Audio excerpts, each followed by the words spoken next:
guys, we'll start off looking at the series. Coach, we'll get into questions. James, want to start? Patty, I know that, when you had Paige Parker, you said that you didn't want to go to one pitcher ever again. You've had to throw Sam a lot here lately. I know you don't want to do that. So how's your pitching going into the Texas game? Do you think others are ready to go besides Sam? They're ready to go. Game one, I think everybody knows pitchers or coaches throw their best. Game two, we're going to tag team it, and they're going to have to be their best. But if it's a winnable game and I can get Sam Landry in there to close it, if we're not having success in game two, that's what we did on Saturday. I don't like doing that, but she's begging for it. She wants to do anything she can to help the team. So if needed, we'll do that, but we shouldn't need that. And then depending on how Sam feels, Paige Parker was a different story. Paige Parker was every game, like a 3-game series. She pitched every single game until she couldn't anymore. And in postseason, she pitched every game in the regional, every game. Maybe not the first game in the regional, but every other game, super regional, and every game but one at the World Series. And that was a whole different level. What we're doing with Sam, they're doing with Pickens at Tennessee, except they're throwing her consecutive games, like starting her first inning of the first game and then pitching her the second game and the third game. So it's happening everywhere, but, there's a fine line to how far we would go. Go, Jesse. Patty, we've talked a lot about the offense last few weekends, but when you look back against Mississippi State, what was important? What stood out to you just about the way the offense played, especially those last couple of games, and how important was it to get some rhythm going into this series? It was good to see this team start to build at bats off each other. So when they score, I think one of the iconic was their leadoff first game, just hitting a monster bomb and just doing a little bat flip and her little dance step to home plate. We all saw it. Pick comes up, does the same exact thing. And that set the tone for the weekend, where they were bowing up. You score, we're going to score right after you. And then we're going to score more. And if you score again, we're going to score more. That was the feeling in the dugout. They're not saying that out loud. It was the feeling that I got from the dugout. Their mindset was, we're just going to keep answering until they can't catch us. How important is the team kind of showing that heading into this pitching staff and what stands out about that? Yeah, it's important because we've had a couple tough weekends, and this was the first time, and I love Sam Ricketts, so I'm not saying this out of Mississippi State has not been swept by any team in SEC conference play. So that's saying something about their toughness as well. But for us to be able to pull that off was wonderful for our morale and our confidence and our pitching staff, and also the chase that we're in. We don't talk too much about it, but we do understand we're in the chase. Jeff. You talked on Sunday about having so much more you still want to be able to teach this team. Yeah. How important is, I don't know if the Alabama week this last week, with it being a Monday and shortening the week, but not having the midweeks, having the extra practice day to continue to grow as you go through these last 2 weekends into postseason? Yeah, it's helped a lot. And the one thing that I have learned is I would try to get all my midweeks done as soon as possible so that we can have those full weeks in the SEC, because you really need a breath. You do need a breath. It's really a hard-fought series, whoever you're playing. So I think just for us, if I can do that, I can teach more, I can coach more. That there's still, I am shocked that this is our last home regular season series. I'm shocked. And I'm still we still have to cover. I'm like, what have we been doing? We've been teaching. It's been a constant merry-go-round of learning and questions and put it on the field, bring it back. We need to do this different. We need to do that different. How can we? This was good. This needs to be different. So there's just been just really just ton load of teaching and questions and practice time and trying to get it, try to learn it.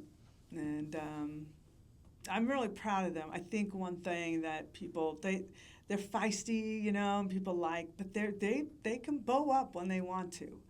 And they did this weekend, and I think that was just because they were a little frustrated that they didn't do it at Alabama, because they believe our scores were so close that they believe if they would have, they could have walked out of there looking different. Mason?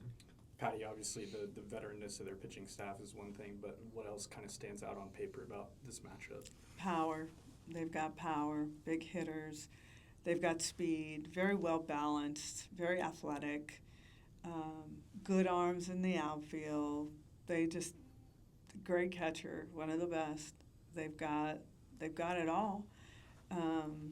So this is a huge challenge for us. We've got to have some success off of their pitching staff, have a good game plan, stick to it, not get too high, not get too low, just keep staying in the game, staying ahead of the game the best that we can, both with our minds and with the scoreboard.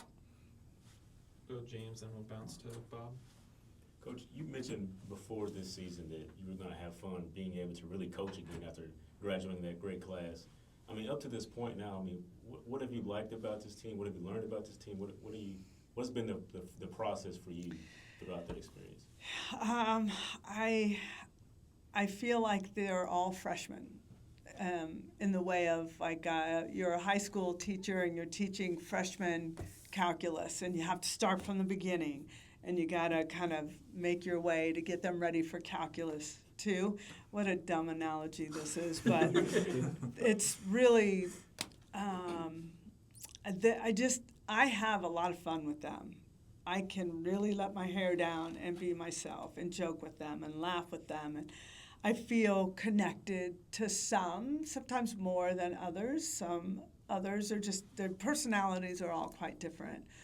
But the learning curve is just constant. It's constant. And I just want them to walk off this field when it's all said and done saying, I learned a ton.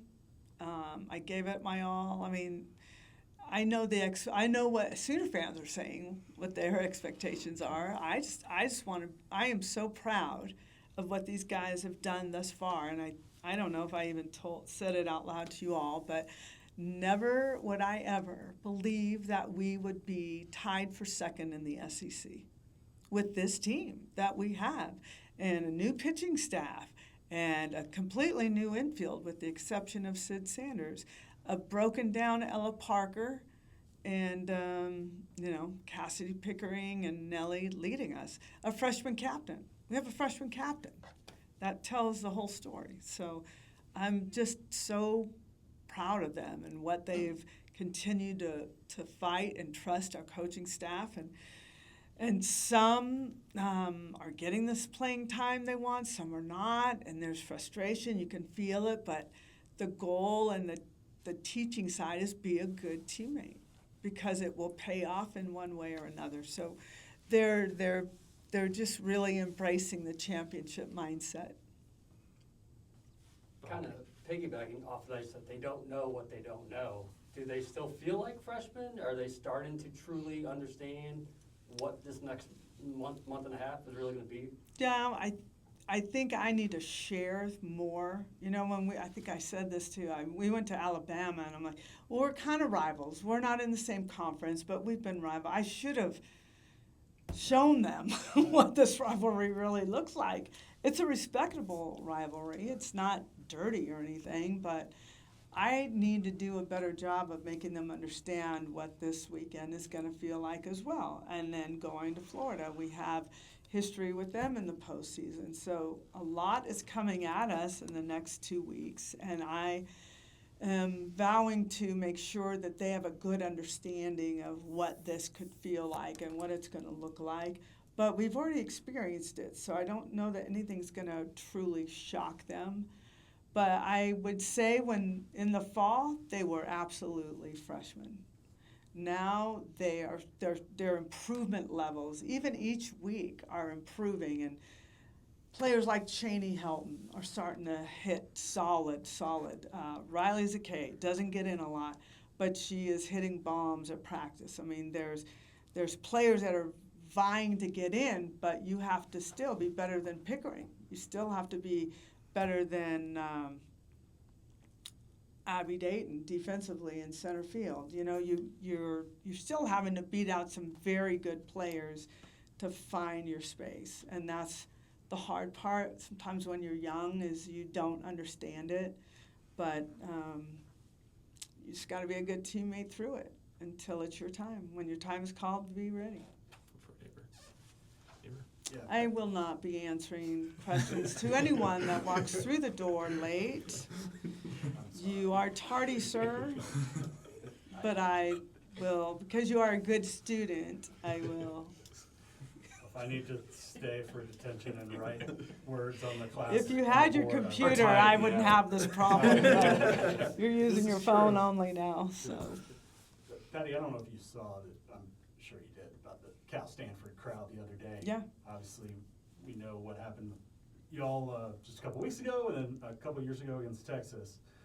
Has there been any more discussion about doing anything with the game at a different spot to, try to maybe top that? When it got popular with, it was Nebraska volleyball, I know Joe was talking about, we're making some changes in football stadium, and we could nudge a little here and there and maybe create that. That was a long time ago, so I probably need to revisit that, especially now, because we like to take claim for big moments. So when I saw that, I'm like, oh, and then I'm like, but yeah, because that's pretty cool. It really would be interesting to see like a full stadium, what it would look like, how many people would really show up. I think they had, was it 15? I think it was Around there. a little 13. Under, a little under 14, yeah. So, I mean, even if you put grandstands out at Hall of Fame Stadium, we might be able to do something to beat that. But I think it would be amazing to see a full football stadium. So, yeah, thank you for reminding me. I'll make that phone call. Yeah, it would be interesting to see what Yeah. kind of crowd like this Yeah. game or a Bedlam game would draw Yeah. in that kind of Golly, environment. that'd be crazy, yeah. Chat, and we're good. Sorry, it's not a Texas question. How have you found balancing Team USA stuff? I know it's not gotten going a full lot, all that, but saw that you guys out there a little bit this past weekend. Yeah, that was not a smart idea by me to decide to have a camp in the middle of our week before Mississippi State. So we were doing a morning session with USA, OU softball, evening session with USA, come back the next day, same. So we did 2 days in a row of 3-a-days, and then we did a Friday morning with USA softball, and then our game was an earlier start, so I spent a lot of time here, and but it was great. It was great, and I really got to see some players I haven't seen in a while and watch them. We got a lot of metrics and numbers on them, and I think there's I guess the World Game, so your top 8 teams in the world will be in China in August, and we had to make that decision for visa purposes and so forth. So I think by Friday, there's going to be the announcement of who made that team. So there's a lot of people anxiously awaiting, but my days off are no more. I'll say Mondays are not days off. It's USA softball time. So. Do you think there's gonna be some change with Team USA a little bit because of the newness with you guys in there? I mean, yes. That's a program that's just been, once you're in, you're kinda in, but. I just really would tell you that what we're trying to do is there's so many analytics we can get on these players, and I just remember in the past, some players wouldn't make the team and they would wonder why, and they would ask me, and I'm like, I don't know. But it made me think, now I do know. I can show you 5 shortstop profiles and yours as a shortstop and say, this is where they have you beat. This is where they have you beat on this, maybe your strength, arm strength, or what have you. And now you can walk away and say, I know what I need to do to get better, versus me saying, I don't know.